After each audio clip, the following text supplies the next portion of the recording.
Hi again, everyone. I'm Ollie Matthews. This is Societal Narcissism. This video is sponsored by contribution from Brittany, and Brittany's written in before, and here's her story.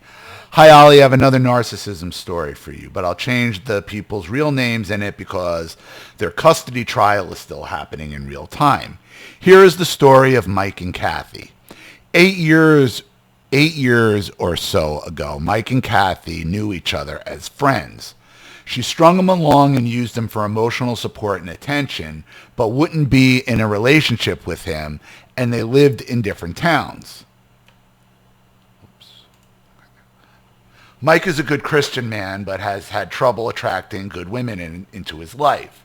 His first marriage was to an adult child and a self-righteous victim, with whom he had 2 children. His first wife was so lazy to her core, she just let Mike have full guardianship of their 2 kids, which was always for the best anyway because he's a great dad. All of that is just to say that crushing on someone like Kathy, a wolf in sheep's clothing, is not a total shocker. Kathy was a party girl who loved pills and booze. I will never know what he ever saw in her in the first place. Maybe he had a savior complex thing and thought he could save her or help her save her or something. I don't know. But eventually she agreed to start dating him, and a very short time after she moved in. Kathy got Kathy got pregnant too. And to me and Ron, on the surface, it looked like they had a decent marriage and content family. Kathy didn't hide that she liked to drink, but she touted herself openly for it constantly when she became pregnant. She would always remind us that she had all these back surgeries, so the pregnancy was super hard for her, and she was in so much pain all day and night. We would go over to each other's houses for cookouts or campfires.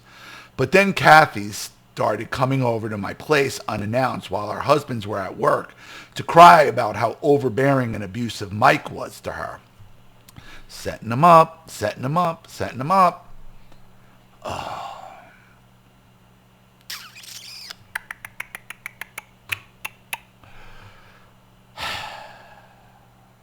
Don't get triggered. It's okay. So we stopped hanging out and inviting them over as much, only once in a while after she had the baby. And then seemingly abruptly, the baby was a year old. They split up and Kathy lived in her car at the park down our street. Okay, dramatic. She would try to stop by once in a while to cry to me about how she wanted her family in her life back, and I would say, well, that isn't something I have any sort of control over. I'm not sure I can even believe what you're telling me. And when she realized I wasn't going to involve myself or help her in the smear campaign, she stopped coming by. Right. Once she realized you're no use to her, she's not sure. She was never really your friend. Thank God, too, because I didn't know how totally crazy she really was. Ron and I didn't see or talk to either of them for a few months after that. Mike flagged me down in the supermarket one day with the kids after their split and told me what was really going on. Kathy was ruthless to all of them. The family went sometimes days whispering to talk to each other because she would scream and smash things for their defiance. She would call his preteen daughter a whore and burst into the room and scream at her. Well, that's on her. That's on him. He's obviously married. He obviously has a penchant for borderline women who step all over his masculinity and his balls. Okay?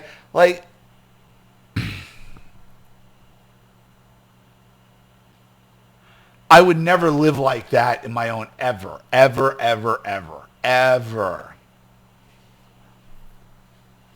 mean, if things get that overtly toxic, you gotta call it out. I mean, she would sabotage weight loss efforts by telling him she got him 0-carb energy drinks or pre-workout, but mix it in for him herself, and when he found the canisters, he realized they were full sugar carb. I would think you wrote this in after this whole situation to mess with me, but I got this before the whole Charlene situation went down, so.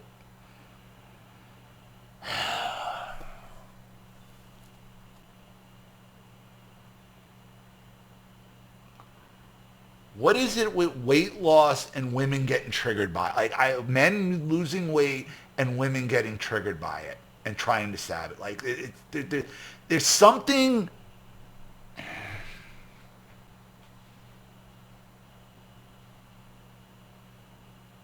And to me, and don't take this the wrong way, Brittany, because you've been a great subscriber, and you and Ron have been great. But to me, and I'm not accusing you of anything directly, but to me, the way I am right now, any woman is capable of this given the right set of circumstances. And like every woman who says like, no, not me, not me, not me, not me.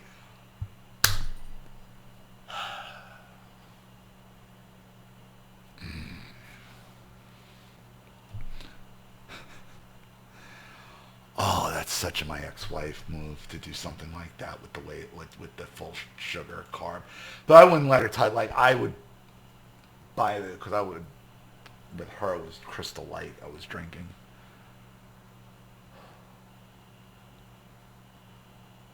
And luckily, we didn't drink full sugar because everything was diet. She just was this candy, but that's not what this is about. So.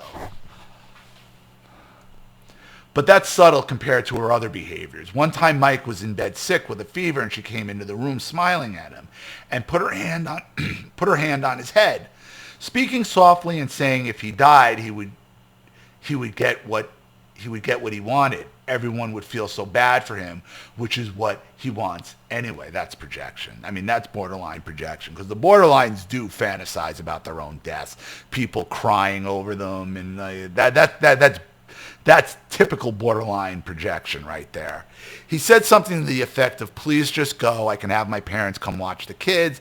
And then she climbed on top of him and pinned him to the bed with her knees up by his neck and said through her teeth, she already warned him about having his little bitch parents over his house. Okay, and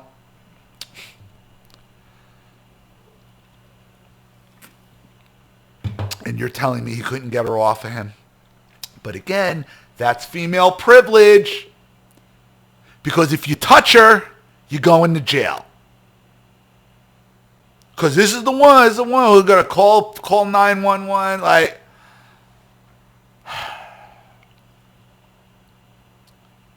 then like a psycho got down nicely and said nicely, you just get better now, and left. He said he cried and prayed to get well ASAP to get this woman away from his kids. He said he kicked her out as soon as his fever broke. Oh, thank God. Blame it on the fever. Mike was reluctant to formally divorce Kathy because he is on his church's board or council. And there we go with the religion, screwing things up again. He also had a supposed good relationship with Kathy's parents, who acted like good grandparents to all three of Mike's kids. And yes, that bites him in the ass too, but I'll get there. They were the ones to get Kathy her own apartment. Total and bona fide enabler creators, these two, obviously. Anyway, because he was dragging his feet on getting a legal separation, she would call him up daily and threaten him and scream at him and keep on with the abuse because he was trying to amicably share time with their son between them. Every time we saw him, we would tell him, you have to go through the courts, dude. This is not something that's going to work with you on. She's going to work with you on. Kathy isn't a human person. She's a straight demon, and she's using your son to hurt you. He finally took the advice and petitioned for a divorce and custody of their son. To punish him for that, she started showing up at his church services and seeking him out to ask him if their son could sit with her. He went to his friends and the pastor and asked if they would request she stop attending that church because Kathy was on this kick of making doctor's appointments for their son at least once a week, and even once made an appointment with a child psychologist for their son. Then I knew it. I was just going to say she's going to trans him. I knew it. I saw where this was going. and then painted his nails pink and told the psychologist their son is confused about his gender at age 4 because he has a sister at his dad's house. Mike was a prominent member and she was not there for the right reasons, but they declined. He felt really betrayed by that, and I felt bad for him, but he never stopped attending church and helping out with the church community stuff. And here's why the church wouldn't help him. Because the church itself, not Jesus, not God, not Christianity, the church itself, they like this shit. They like this shit. Every cluster B, narcissistic, sociopathic, cult-like organization functions on the premise of, if I can just destroy society and build it in my own image, then everything is going to be bliss. No different here.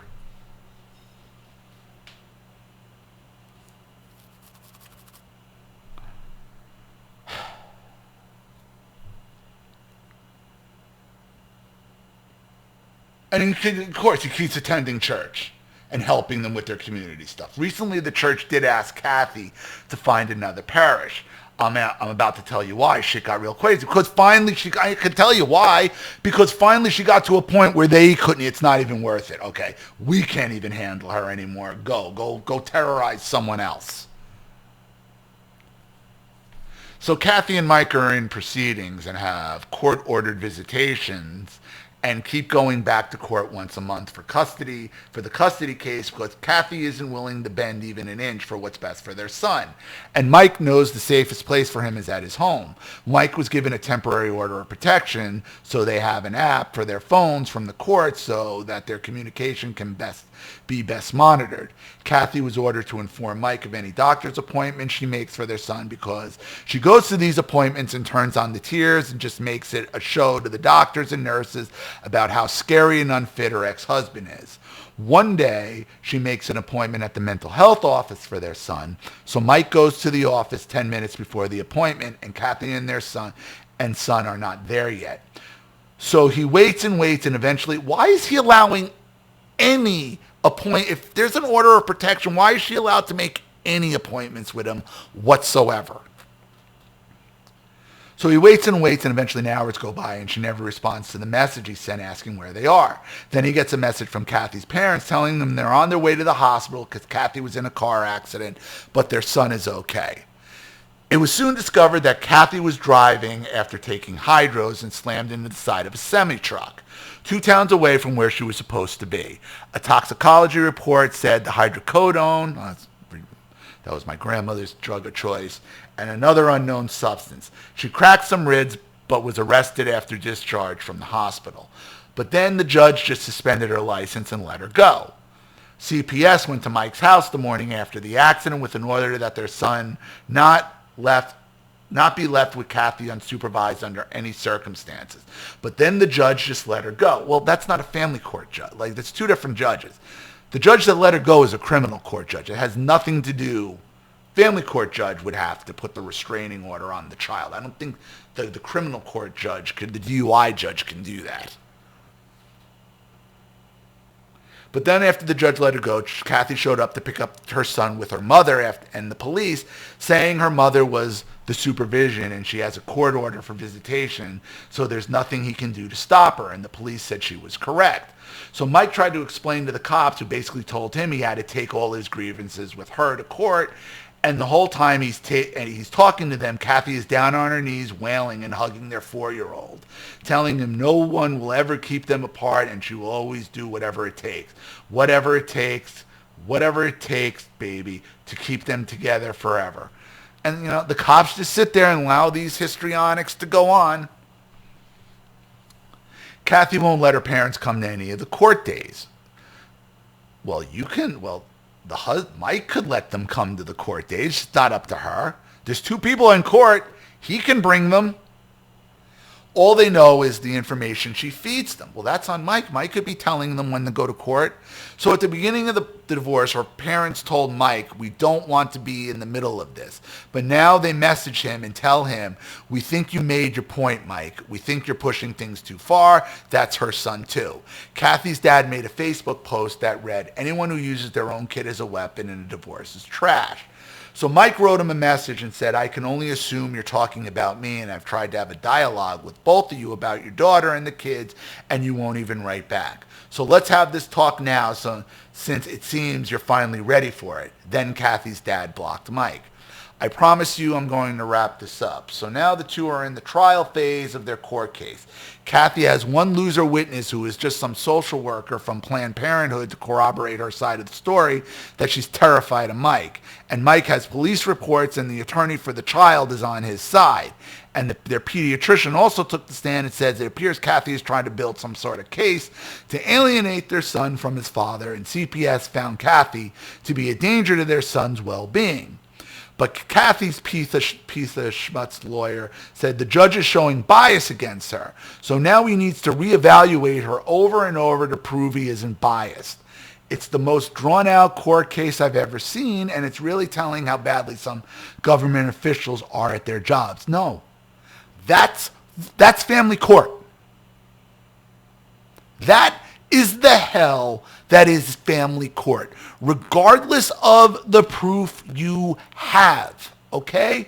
Regardless of, this is the level of benefit of the doubt they give to the mothers.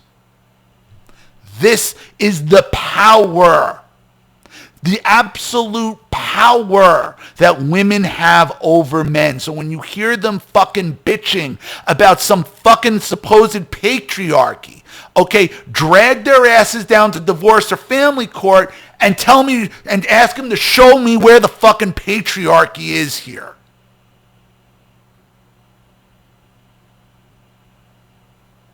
This is the same level of behavior and thinking that allowed Euphry to do what she did. And I'm sorry if I'm more heated than normal over this shit. Because not only was my own fucking daughter alienated from me and hates my guts now at 22, graduating college, give a shit. She could give a shit.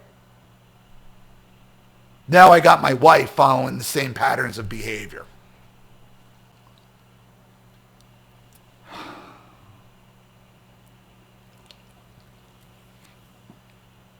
Tell me again about the fucking patriarchy.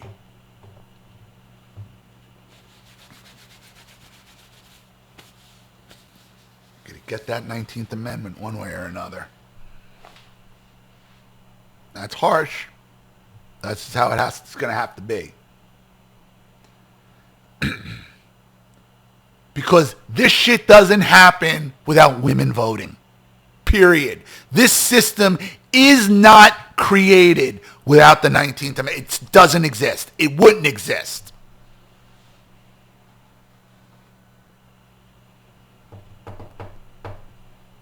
And that same 19th Amendment that destroys men, destroys the women too who subscribe to this channel.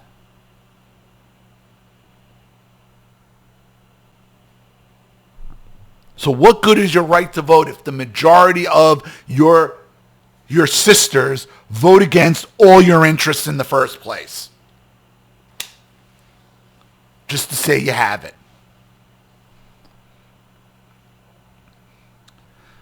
Just the other day, Mike was over at our house because his son and our son play together really well, and he was telling us about his lawyer's next plan of action. When Mike's mother calls him, next plan out when Mike's mother calls him. She started her call with the cursory how are things, how's court stuff, and then rocket launch into her own drama with her husband, screaming and crying in a full borderline histrionic fit about Mike's dad, her husband. Well, obviously this is why Mike's just marrying different versions of his mother. She wasn't even on the speakerphone and we could hear her. when he finally ended the call, Ron and I both pointed at him and said, this is why. This isn't the reason why you're attracted to women like Kathy. You are aware of it now, and now it's on you to change. But you can't pretend that your mother isn't responsible for the way you turned out.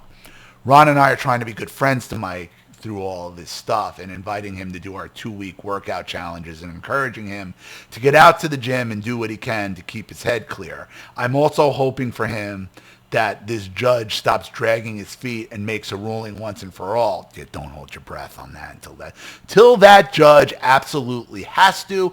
And here's the thing. Don't be surprised if the judge recuses himself and he makes everybody start all over, because that's just the way it goes. But Kathy is probably going to be the source of misery for him for the rest of his life, because psychopaths never give up.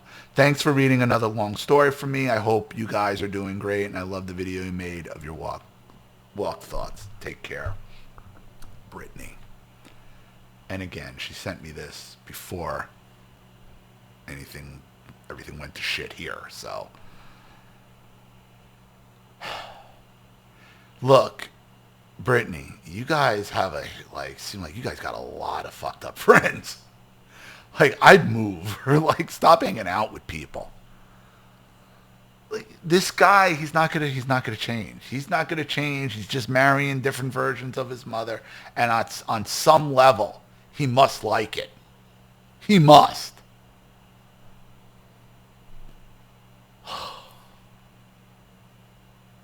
All of